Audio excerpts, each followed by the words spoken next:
예, 5절을 보겠습니다. 23편입니다. 시편 23편 5절을 같이 읽겠습니다.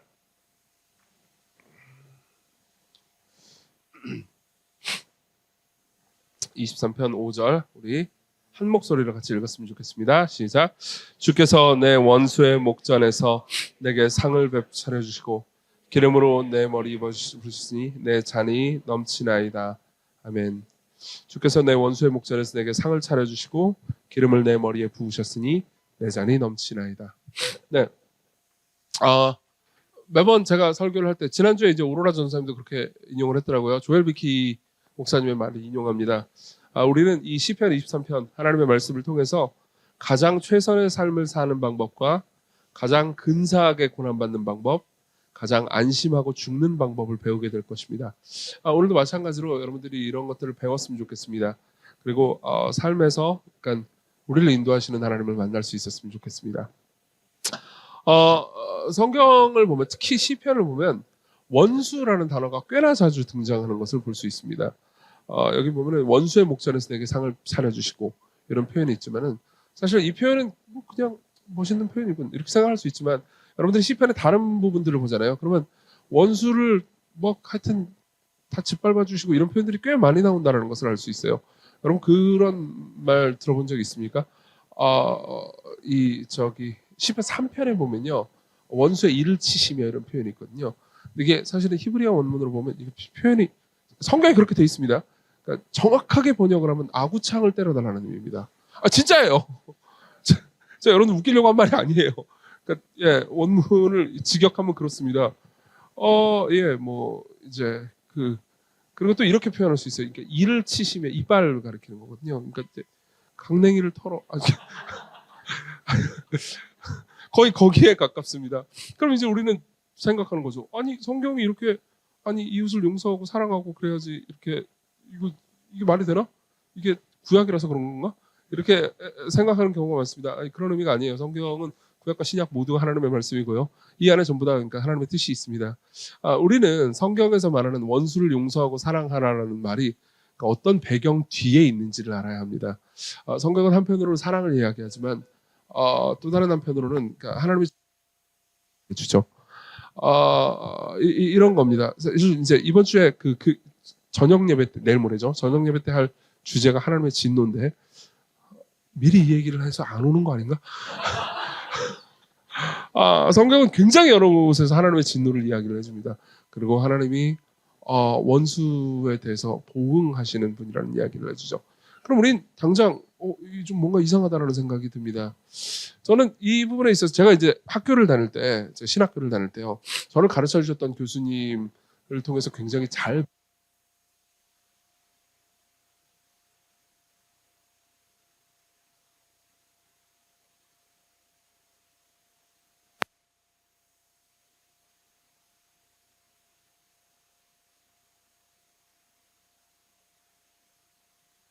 근데 안 나와. 나오는다. 어디까지 했지? 김성수 교수님. 그분이 쓴 이제 책에 보면 이런 말이 있습니다. 들어보십시오. 탄식과 보응의 요소에 등장하는 원수들의 심판에 대한 과격하거나 감정적으로 보이는 모든 표현들은 악에 대한 공정한 심판을 호소하는 것에 다름 아니다. 하나님의 의를 추구하며 살아가는 하나님의 백성들은 그들 개인이 당하는 일이든 아니면 공동체가 당하는 일이든 하나님의 공의가 그들이 살던 세상에 실현되도록 해야 할 사명이 있었고 그들의 기도는 그러한 하나님의 나라의 실현을 하나님께 촉구하는 것이었다. 그러니까 원수가 그러니까 그들이 저지른 악에 대해서 합당한 보응을 받게 해달라는 이 모든 그러니까 감정이 상당히 섞인 기도는 사실은 성경이 우리 삶을 얼마나 잘 알고 있느냐를 말해준다는 거죠. 여러분 보세요. 그러니까 제가 성경을 설교할 때 예전에도 한번 그런 얘기를 한 적 있죠. 제일 그러니까 항의를 많이 받는 주제는 이웃을 용서하라는 주제를 가지고 설교를 할 때라는 거죠. 생각해 보십시오. 이웃을 용서하라는 주제, 그러니까 나를 향해서 결국 피해를 끼친 사람을 용서하라는 주제에 대해서 여러분들이 화가 난다는 것은 나한테 피해를 끼친 그 일이 부당하다고 여러분들이 생각한다는 겁니다. 맞죠? 예. 그리고 그 부당한 일에 대한 보응이 필요하다라는 것을 여러분들이 성경이 말하고 있다면 그게 왜 잘못된 것이겠습니까? 맞죠? 예. 하나님은 그러니까 우리가 삶을 살아갈 때 우리한테 큰 피해를 끼친, 그러니까 원수라고 볼 수 있는 그 사람들 있잖아요. 그 사람들 향해서 하나님 공의로운 정의로운 심판이 있게 해주세요. 그들이 잘못한 것에 대해서 벌을 받게 해주세요라고 말하고 기도하고 싶은 우리의 마음을 성경이 정말 다 알고 있다는 겁니다. 그리고 그걸 정말 쓰고 있습니다. 정말로 그러니까 억울함과 한탄과 괴로움 있잖아요.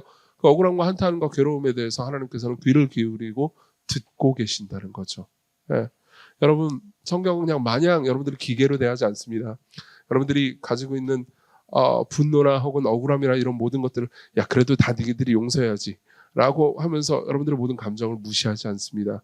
여러분들이 가진 감정 전체를, 그러니까 인간이 겪고 있는 죄로 인해서 파탄난 모든 감정과 고통을 정말로 이해하고 그 문제에 대한 십자가를 통한 진정한 해결을 얘기해 주는 거죠. 어쨌든 오늘 이야기를 다 할 수는 없을 것 같습니다. 왜냐하면 그래야 제가 주일 저녁에 할 얘기가 더 많이 남거든요. 그래서 일단은 본문으로 들어가겠습니다. 이 본문의 내용은 이런 겁니다. 그러니까 주께서 원수의 목전에서 상을 차려주시고 내게 상을 차려주시고 기름으로 내 머리에 부으셨으니 내 잔이 넘치나이다. 예, 여기는 세 가지 요소가 있죠. 내게 하나님께서 상을 차려주신다는 것, 그 다음에 기름을 내 머리에 부으신다는 것, 그리고 그래서 내 잔이 넘친다 이런 것. 여기에는요, 그러니까 역설적인 사랑의 요소가 있습니다. 하나님께서 우리를 사랑하시는데 그 사랑이 꽤나 역설적이라는 거죠. 그래서 첫 번째로는요, 이 사랑이 굉장히 역설적이라는 이야기를 해드리겠습니다. 그리고 우리가 마음에 드는 사랑 방식은 아니지만 이것이 우리에게 왜 유익한가를 말씀드리겠습니다. 두 가지예요. 하나는 이 사랑이 역설적이라는 것, 그리고 두 번째로는요, 이게 우리한테 유익하다는 것. 자, 먼저 역설적이라는 이야기를 해보죠. 여기 혹시 이제 좀 신앙생활 오래 하신 분들, 뭐 거의 모태신앙 가깝게 신앙생활 하셨던 분들은 이제 개역 개정 성경이 아닌 그 이전 버전 개역 한글판 성경을 읽어보신 분들도 분명히 있을 겁니다.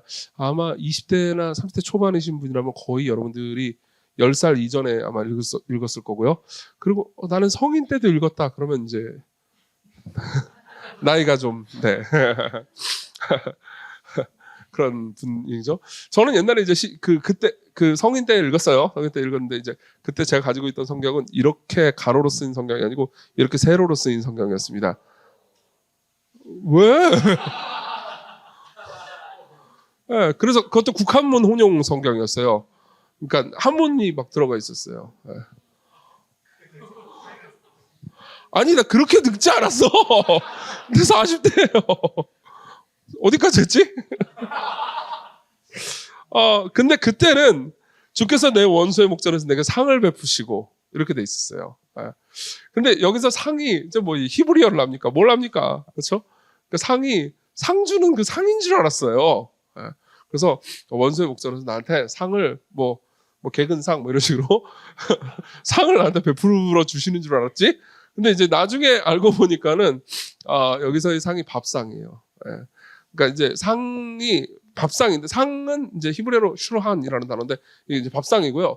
여기서 베푸신다라는 말은 뭐냐면 길게 늘어뜨리다라는 말입니다. 그러니까 어떤 의미예요? 상이 한 개만 있는 게 아니에요. 이렇게 밥상을 촥촥촥촥촥 하는 거죠. 그래 이렇게 다양한 고기와 다양한 고기가 있는 거죠. 얼마나 아름답습니까? 사실 이 표현은 당시 히브리어에서는 거의 그러니까 일반적으로 쓰는 관용 용어였습니다. 잔치를 베푼다는 거예요. 잔치를 베풀고 그리고 최대 수준으로 환대해 준다라는 말입니다. 고대 근동에서 환대는요 거의 의무에 가까웠어요. 그리고 실제로 환대를 안 하잖아요. 그러면 그 고대 근동에서는 그러니까 특히 이스라엘에서는 율법을 어기는 일이었습니다. 게다가 환대를 거절하잖아요. 그럼 그것도 굉장히 큰 어마어마한 신뢰였습니다. 사실 이러한 방식의 그 문화를 가지고 있는 나라들은 많습니다. 제가 옛날에 그 어떤 선교사님의 이야기를 들었는데요. 이 선교사님이 그러니까 중국 내지로 선교를 들어간 거예요. 근데 중국 내지는 이게 무슨 베이징이나 뭐 상하이나 이런 데하고는 또 완전히 다르다는 거 아시죠? 거의 언어도 달라요.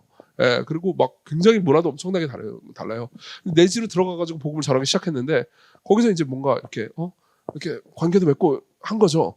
관계도 맺고 이제 하면서 이제 거기서 마을 사람들 가운데 살면서 계속 복음을 전하려고 하는데 그들이 이제 회의를 하다가 이 선교사 이게 눈은 좀 이렇게 퍼렇고 서양인이지만 우리랑 같이 살아도 되겠다라고 마을 회의에서 이제 합의가 됐나 봐요. 그러면은 합의가 되면 뭘 하냐? 식사를 차려준답니다. 상을 길게 늘어뜨리는 거죠. 그러면서 와서 먹어라 그러는 거죠. 그러니까는 이 선교사가 이제 내가 환영받나 보다. 그래서 이제 밥 먹으러 갔죠.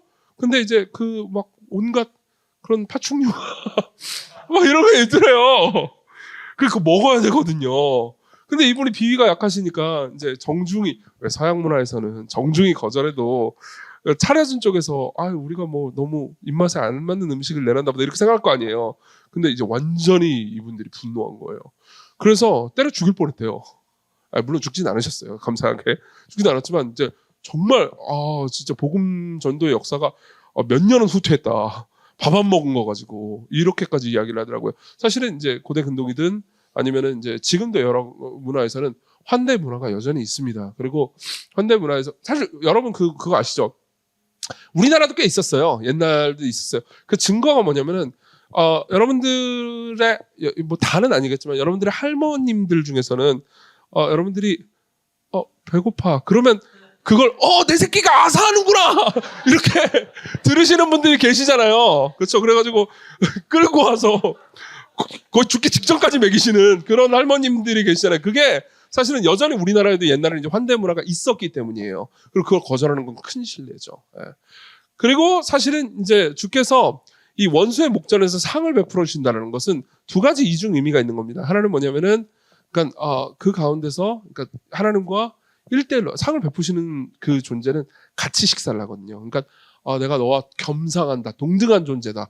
내가 너를 그토록 대우하고 환대한다라는 측면이 하나 있습니다. 근데 또 하나의 측면이 있죠. 또 하나의 측면은 이런 측면이 있습니다. 보세요. 원수의 목전에서 상을 베푼다는 게 무슨 의미일까요? 원수의 목전에서. 원수의 목전이라는 것은 지금이 전쟁 중이라는 겁니다. 이 자꾸 군대 갔다 온 사람 얘기해가지고 죄송합니다. 그래도 흥미로울 겁니다. 군대를 가면 전투식량이라는 걸 먹어요. 전투식량 먹어봤죠? 네. 전투식량이 어떤 거냐? 군대에 가서는 이제 보통 짬밥을 먹죠. 이제 군대 식당에서 나오는 음식을 먹어요. 그건 전투식량이 아니에요. 전투식량 뭐냐면은 훈련을 나갔을 때 먹는 거죠. 전투식량 중에서 여러분들이 이제 사실 이게 바깥에도 제일 유명한 것 중에 하나는 뭐 마스타도 유명하고 그리고 또 그 비빔밥 유명하죠. 비빔밥 그냥 물만 부으면 비빔밥이 돼요. 그래서 맛다시 저 때는 없었어요. 네, 저 때는 맛다시가 없었어요. 그리고 그 정도는 아니라고. 어디까지 했지? 그리고 제일 유명한 게 뭐냐면 건빵이에요. 건빵. 예. 왜 건빵을 주는지 아시죠? 건빵이 수분이 없어요. 제로예요, 거의. 그러니까 안 썩어요. 뭐 하여튼 무조건 안 썩어요. 그리고 전쟁에 나갔는데 이게 뭘 이렇게 막 싸우다가 오줌 마려고 그럼 곤란하잖아요. 그러니까 수분을 이제 최대한 적게 주는 거죠. 그래서 건빵 이런 거죠. 이 건빵이든 아니면 그 전투식량이든 원래 전쟁을 그러니까 원수가 앞에 있잖아요. 그러면 상을 차릴 수가 없는 거죠. 그렇죠? 그냥 건빵 먹고 비빔밥 대충 주먹으로 먹고 그죠? 그리고 싸우는 거예요. 이게 바로 이게 전투시에 먹는 거죠. 근데 여기서 이제 하나님께서 원수의 목전에서 상을 베푸신다는 건 뭘 의미할까요? 이건 단순히 그러니까 그냥 상을 베풀어 주셨다 이런 게 아니고 네가 가장 가혹한 시절 원수가 네 앞에 있을 때 전쟁 중에 전쟁이라는 게 얼마나 사람을 긴장시킵니까? 네. 끝까지 긴장하지 않으면 어느새 갑자기 총알이 나와가지고 내 정수리를 뚫어버릴 수도 있는 상황이란 말이에요. 근데 그 상황에서도 너희들은 안심해도 좋다. 느긋해도 좋다. 네. 평안해도 좋다. 이렇게 이야기하는 거예요. 네. 이렇게 이야기하는 겁니다. 그리고 기름으로 내 머리에 바른답니다. 기름으로 내 머리에 바른다는 것은 원래 환대를 할 때 있잖아요. 환대를 하면 딱 이제 상을 딱 차려놓잖아요. 그러면은 주인이 극진히 대접하기 위해서 올리브유나 아주 좋은 향유 같은 것을 발라줘요. 예.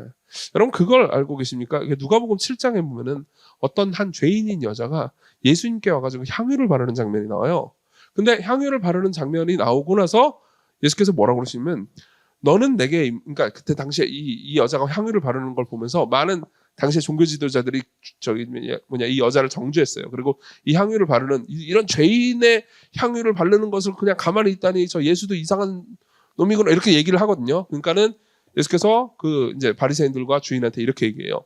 너는 내게 입맞추지 아니하였을 때 그녀는 내가 들어올 때부터 내 발에 입맞추기를 그치지 아니하였으며 너는 내 머리에 감람유도 붓지 아니하였을 때 그는 향유를 내 발에 부었느니라.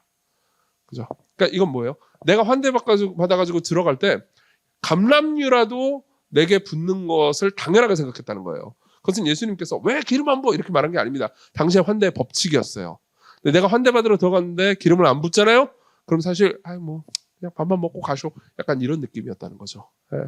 그리고 하나님께서는요 우리에게 기름을 부어주십니다. 특별히 이 기름을 붓는다라는 이미지는 당시에 그러니까 이게 이제 전체적인 분위기는 이 시편 23편은 여호와는 나의 목자시니이니까 양과 목자 관계도 떠올리게 만들잖아요. 그러니까 한편으로는 환대받을 때 기름을 발라준다라는 식으로 크게 환대해준다라는 의미도 있지만 그 한편이에요. 그리고 또 다른 한편으로는 그러니까 그 고대 양들 있잖아요. 양들의 여름이 되잖아요. 여름이 되면 이제 파리가 들끓는데요. 이 이스라엘의 파리가 굉장히 강력한 파리랍니다. 그래가지고 이제 지금부터 약간 듣기 싫으면 귀 맞으셔도 돼요. 닫으셔도 돼요. 닫지 마. 양이 이렇게 북실북실 하잖아요. 그러면 파리들이 에에 하면서 이렇게 와가지고 그 털 사이에 알을 깐대요. 그럼 이제 알을 까면 알이 이제 부화할 거 아니에요. 그만해. 알이 이제 몸으로 파고 들어간대요. 그래서 뇌로 파고 들어가는 경우도 있대요. 그러면 이제 얘가 미치는 거예요. 그래가지고 이제 아무데나 이제 막 들이박는 거죠. 그러면 이제 그거 처리하는 게 되게 힘들거든요. 그러면 그 알이 파리가 알을 안 깔려면 어떻게 해야 돼요? 기름을 발라야 돼. 기름을 이렇게 살짝 바르면 안 돼. 그 기름을 이렇게 해가지고 이렇게 다 해줘야 돼요. 뭔지 알죠? 이렇게 기름에 푹 적셔줘야 됩니다. 그러면 이제 파리가 으악 그러면서 이제 안 오는 거죠. 기름 냄새 이상해 그러면서 안 오는 거죠. 어떤 건지 이해되시죠? 그러니까 굉장히 섬세한 돌봄과 더불어서 이제 환대받는 이미지를 동시에 지금 저기가 주는 겁니다. 다윗이요.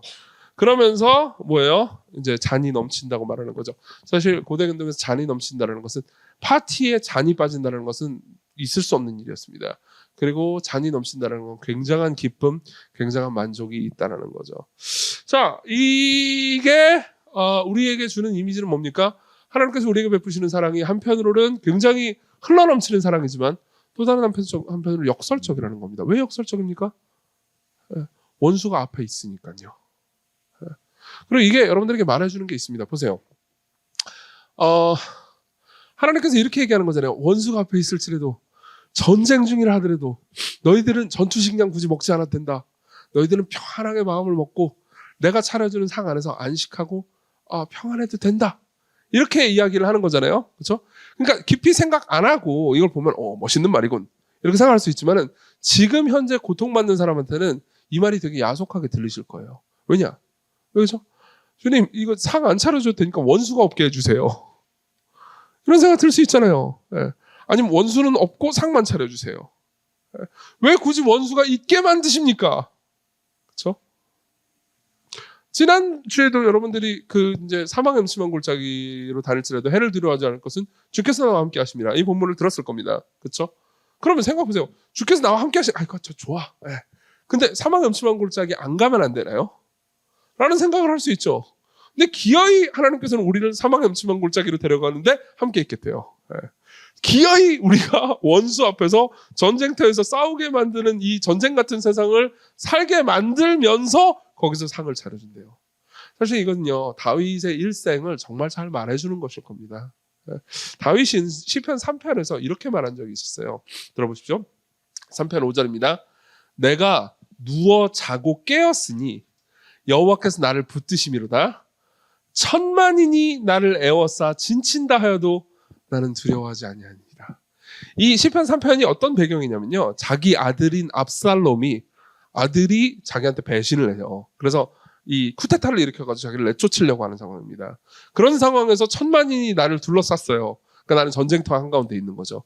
근데 전쟁터 한가운데서 다윗이 너무나 하나님을 신뢰하고 기뻐하기 때문에 그래 내가 천만인이 아침에 딱 일어나고 깼는데 내 주변에 천만인이 나를 포위하고 있어. 그래도 나는 잘 잘 수 있어. 이렇게 말하는 거죠.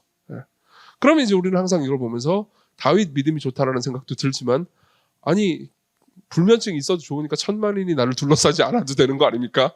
라는 생각이 들죠. 자, 여기서 우리는요 항상 그러니까 역설을 봅니다.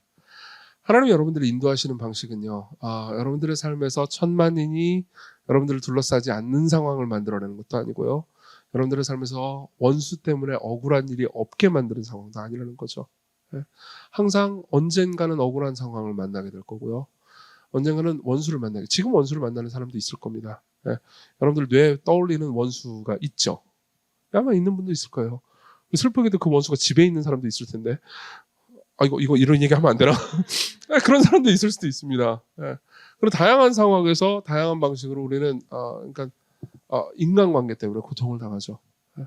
그리고 성경은 뭐라고 말하냐면은 그 가운데서도 굳이 전투식량 먹으면서 그렇게 막 두려워하고 긴장하고 할 필요 없다.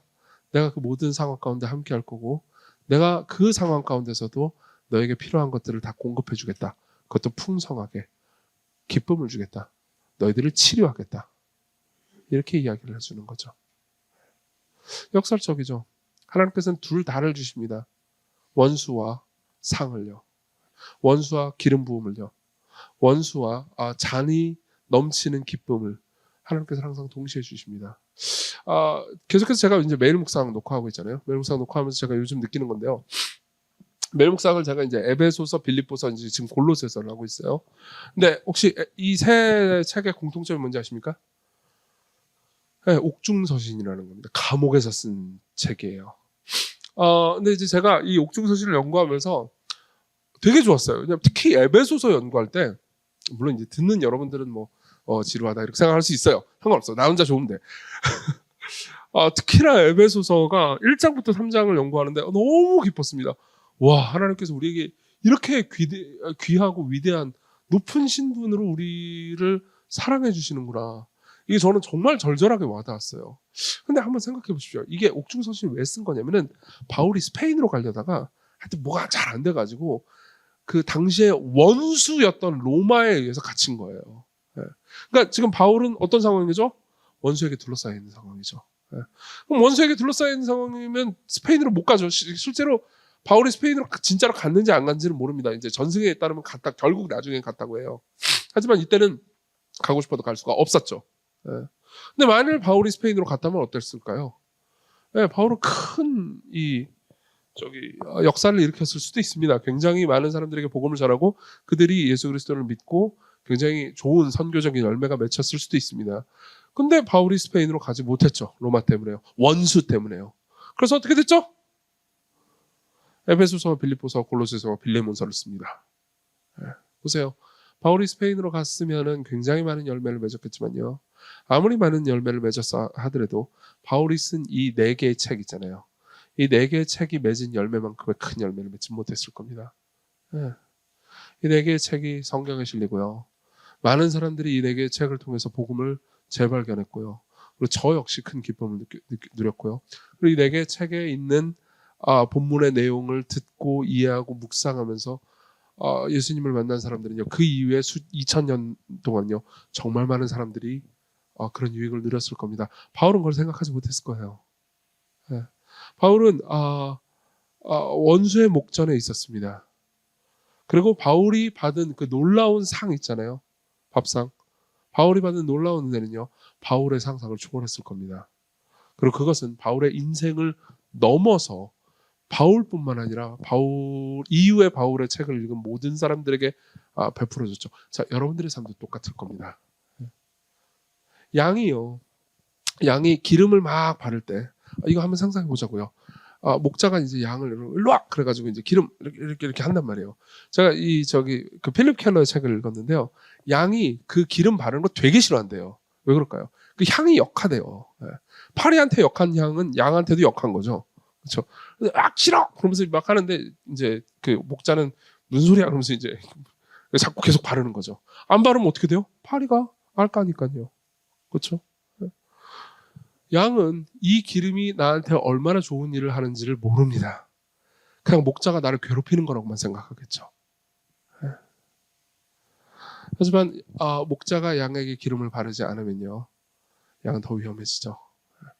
마찬가지로 인류의 역사 가운데 그리고 여러분들의 인생의 역사 가운데요. 하나님께서 여러분들에게 종종 허락하시는 원수와 종종 여러분들의 삶에서 허락하시는 고통은요. 이게 여러분들에게 어떻게 들릴지 모르겠지만 우리가 알지 못하는 방식으로 일합니다. 그것은 여러분들이 원수의 목전에 있기 때문에 지극히 긴장되고 고통스러운 상황이라 하더라도 결국은 여러분들 안에서 일함으로써 여러분들에게 더 큰 선을 가져다 줄 겁니다. 그분은 원수의 목전에서 여러분들에게 상을 베푸시는 분이시니까요. 이게 역설이에요. 이게 여러분들의 삶에서 때로는 원수가 다가와도, 때로는 여러분들이 배반당해도, 때로는 여러분들이 관계 때문에 큰 고통을 당해도, 때로는 여러분들이 삶에서요, 심지어 목회자나 교회를 통해서 상처받는다 하더라도 결국은 그 모든 것을 하나님께서 사용하셔서 여러분들에게 더 큰 선을 이룰 수 있다는 것을 믿을 수 있는 근거입니다.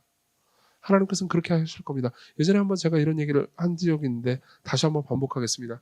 기독교 역사상요, 하나님께서 쓰신 정말 열매를 많이 맺은 사람들 있잖아요.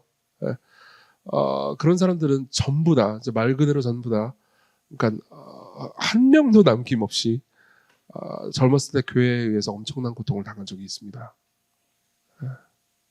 교회에서 큰 상처를 받은 적, 마르틴 루터 같은 사람도 그렇죠. 여러분들이 이렇게 말할지도 모릅니다. 나는 기독교 역사상 크게 쓰임받거나 그딴 거 하고 싶지 않아요. 그러니까 고통도 주지 마세요. 아니요. 그 기독교 역사상 하나님께서 열매 맺도록 쓰신 모든 사람들만 그런 게 아닙니다. 하나님께서 기독교 역사상 크게 쓰임받는 사람들만 사랑하시고 그냥 평범한 우리들은 안 사랑하시는 게 아니잖아요. 그렇죠? 똑같이 사랑하신다고요. 예수 그리스도 안에서. 맞죠? 그럼 하나님께서는요, 여러분들의 삶에서 여러분들이 다 이해하지 못하는 상황이라 하더라도 때로는요, 슬픔과 고통과 그리고 상처를 받게 하실 겁니다. 그리고 그 모든 것이 없었다면 결코 일어나지 않았을 선을 그 모든 것들을 통해서 여러분들에게 주실 거예요. 이걸 믿으십시오. 이 은혜는 역설적이지만 여러분들에게 꼭 필요한 은혜입니다. 자, 그럼 두 번째로 넘어가겠습니다. 그 역사를 믿는 법을 알려드리겠습니다. 다윗이 알고 있는 하나님은요, 사실 4절에도 나오죠. 사망의 음침한 골짜기로 다닐지라도 해를 두려워하지 않을 것은 주께서 나와 함께 하십니다. 5절은 뭐라고 하죠? 원수의 목전에서 내게 상을 베푸신다고 말하죠. 둘 다 똑같은 개념, 똑같은 가르침을 전달합니다. 다윗이 알고 있는 하나님은 나를 고난 가운데 안 두고 그냥 늘 평안 가운데만 두시는 하나님이 아니고요, 나를 때로는 고난 가운데 두게 하시지만 우리를 버리지 않으시고 함께 하시는 하나님입니다. 예전에 제가 시편 23편을 연구할 때요, 이 5절의 내용 있잖아요. 이 원수의 목전에 상을 베푸시고, 이 5절의 내용을 다니엘서의 내용이랑 연결시켜서 설명하는 설교를 한번 본 적이 있습니다. 주석을 한번 본 적이 있습니다. 다니엘서에 보면요, 이런 이야기가 있습니다. 다니엘서 3장에 보면은 다니엘과 세 친구들 있잖아요. 사드락, 메삭, 아벳느고라는 친구들이 있습니다. 그 친구들이 이제 나는 율법을 지키겠습니다. 그러니까 이제 바벨론의 왕이 열받아가지고 풀무불에 던져버립니다. 근데 풀무불에 던지는데 풀무불에 들어갔어요. 들어가가지고 이제 그 세 사람이, 그 풀무불이 뭐냐면 용광로입니다. 용광로에 인간이 들어가면 어떻게 되죠? 으악 죽는 거죠. 근데 딱 던졌는데 여기서 왜 그 노래를 부르고 싶지? 아 뜨거워, 아 뜨거워, 아 뜨거워, 아 뜨거워. 주님의 사랑 모르죠 이거. 제가 이거 하려고 그러니까 제 아내가 나 왜 금요기도에만 되면 이렇게 편하지? 큰일 났어. 제가 월요일날 너무 시달렸어요. 그 다니엘 그거 갔다가 너무 시달렸어 나. 오늘 너무 편한 거야. 이런 말 하면 안 되지. 어디까지 했죠? 참. 그런데 이제 그 세 사람이 이제 풀무불에 들어갔단 말이에요. 풀무불에 들어갔는데 왕이 보니까는 그 세 사람이 여전히 있어요. 근데 세 사람만 있는 게 아니에요. 들어보십시오.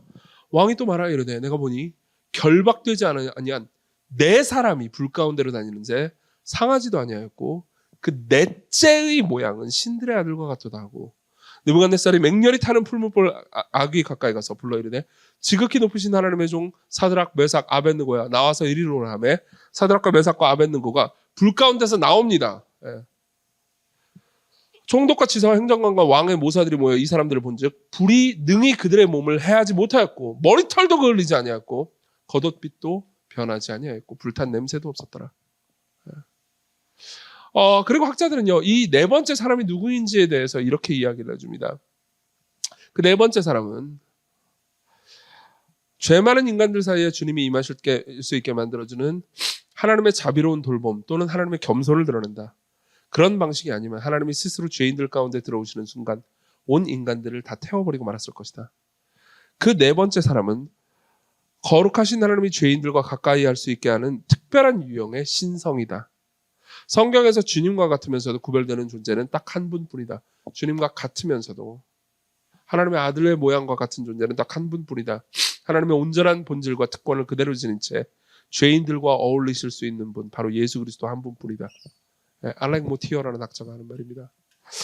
자 보세요. 성경은요, 다윗의 역사를 통해서도 그렇고요, 다니엘의 역사를 통해서도 그렇고요, 그리고 그 이후에 성경 이후의 모든 그리스도인들의 역사에서도 그렇고요, 하나님께서는 우리에게 고통을 안 주시는 게 아니고 고통을 주시지만 허락하시지만 고통 가운데서 우리를 버려두지 않으시고 함께 하신다고 하십니다. 여러분들은 이걸 믿을 수 있습니다. 그리고 믿으셔야 됩니다. 그리고 성경은요, 그걸 믿도록, 그걸 기뻐할 수 있도록 한 가지 약속과 한 가지 과거를 주셨습니다. 과거에 여러분들이 믿을 수 있는 과거에 하나님께서 일하신 것 하나 하고요, 그리고 앞으로 하나님께서 일하실 것을 말씀드릴게요. 먼저 앞으로 하나님께서 어떤 일을 하실 것인지를 말씀드리겠습니다. 그분은요, 결국 여러분들에게 원수가 완전히 사라진 상태에 풍성한 식탁을 허용하실 겁니다. 허락하실 거예요. 여러분들은 결국은 완전한 미래, 변치 않는 하나님의 사랑 안에서 안식할 수 있는 영원한 나라를 가지게 될 겁니다. 지금의 고통은 잠시에 불과할 거예요. 여기 계신 분들 중에 정말 많은 분들이요, 이런 느낌을 가진 적이 있을 겁니다. 내가 벌써 몇 살이야? 그렇죠? 그런 느낌 가져본 적 있죠? 아니 왜 웃지 마세요. 어리다고 그래가지고 그런 생각 안 하는 게 아니에요. 저도 저 97학번 새내기였어요. 어이가 없어요?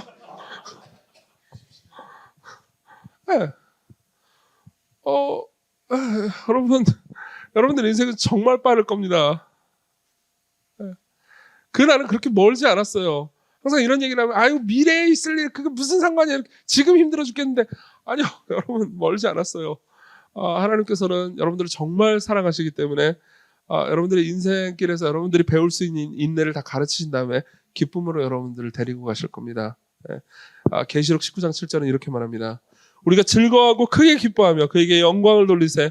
어린 양의 혼인 기약이 이르렀고 그의 아내가 자신을 준비하였으므로 천사가 내게 말하기를 기록하라. 어린 양의 혼인 잔치에 청함을 받은 자들은 복이 있도다 하고 또 내게 말하되 이것은 하나님의 참되신 말씀이라 하기로.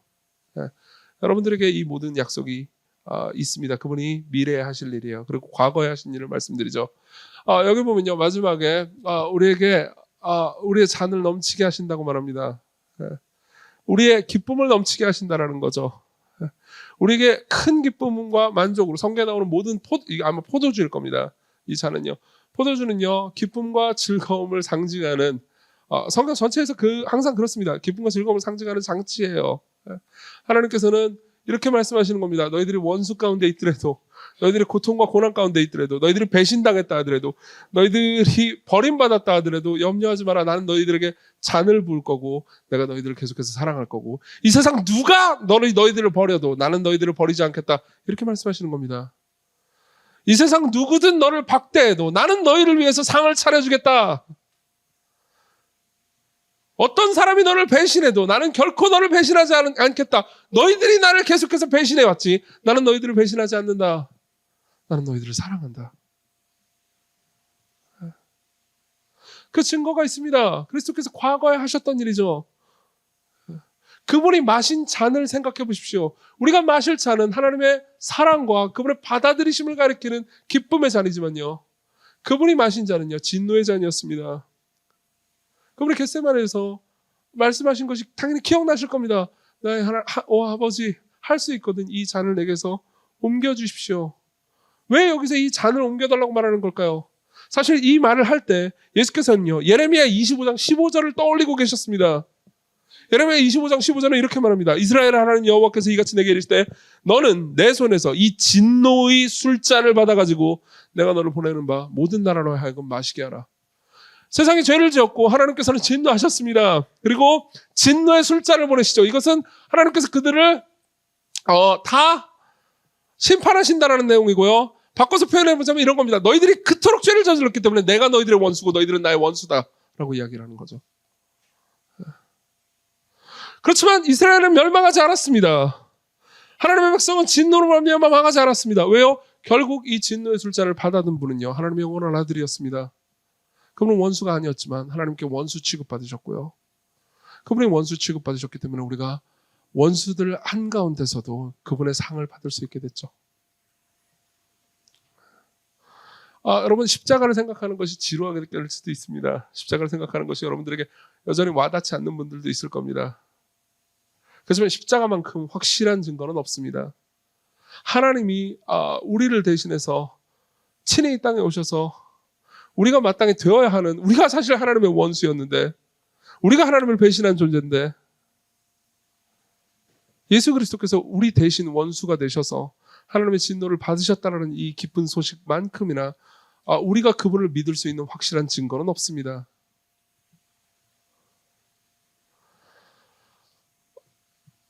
이 역사를 믿으십시오. 여러분들이 당한 고난을 낭비하지 마십시오.